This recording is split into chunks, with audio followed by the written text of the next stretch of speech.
কৃষ্ণ অ হৰি অ ৰাম।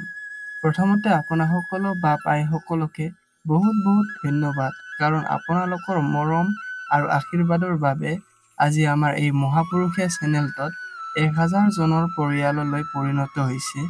আৰু সেই উল্লাসতে আমি আজি আমাৰ গুৰুজনাৰ স্থান বৰপেটাৰ পাটবাউসী সত্ৰ আৰু গণককুছি সত্ৰৰ দৰ্শন কৰিব আহিছো। আৰু আপোনালোককো আমি আজি গুৰুজনাৰ এই দুয়োখন সত্ৰৰ সকলো দৃশ্য দেখুৱাবলৈ চেষ্টা কৰিম। তেন্তে বলক। প্ৰথমতে আমি পাটবাউসী সত্ৰত প্ৰৱেশ কৰাৰ আগতে এডাল আহত গছ দেখা পালো, আৰু স্থানীয় লোকৰ মতে এই গছডাল গুৰুজনাৰ দিনৰ পৰাই ইয়াতে আছে। শংকৰদেৱে তেওঁৰ সপৰিয়ালক লৈ প্ৰায় 1546 খ্ৰীষ্টাব্দত কুমাৰকুছি ত্যাগ কৰি পাটবাউসীলৈ আহিছিল। শংকৰদেৱে ইয়াত প্ৰায় 18 বছৰ 6 মাহ কাল থাকিছিল, আৰু ইয়াতে তেওঁ কীৰ্তন ঘোষা আৰু গুণমালা নামৰ অমূল্য গ্ৰন্থৰ ৰচনা কৰিছিল। আৰু এয়া চাব পাৰে শংকৰদেৱৰ অংকীয়া নাট প্ৰদৰ্শন কৰা এটা আনুষ্ঠানিক মঞ্চ। আৰু এয়া আমি সত্ৰত প্ৰৱেশ কৰিলো। এয়া কিছুমান ভগৱান শ্ৰীকৃষ্ণৰ ছবি আছে। সত্ৰখনত প্ৰৱেশ কৰাৰ লগে লগে মনত এটা অদ্ভুত শান্তিৰ অনুভৱ হয়। আৰু ইয়াত পাটবাউসী সত্ৰৰ বিষয়ে চমুকৈ উল্লেখ কৰা আছে। আমি হাত ভৰিখন ধুই তেল ধূপ দি প্ৰভুৰ পৰা সেৱা লৈ ললো।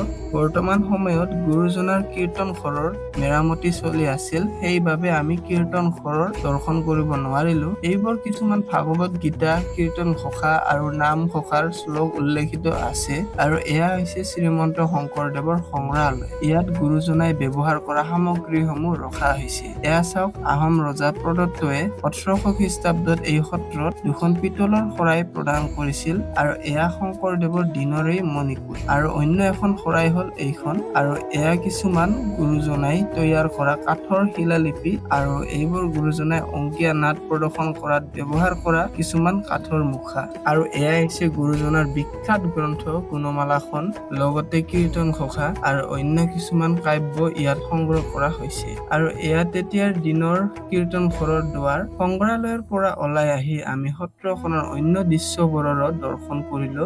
আৰু এই সত্ৰৰ সম্পাদকৰ অনুযায়ী অহা বছৰত এই সত্ৰখনৰ এক নতুন ৰূপ আমি দেখিবলৈ পাম।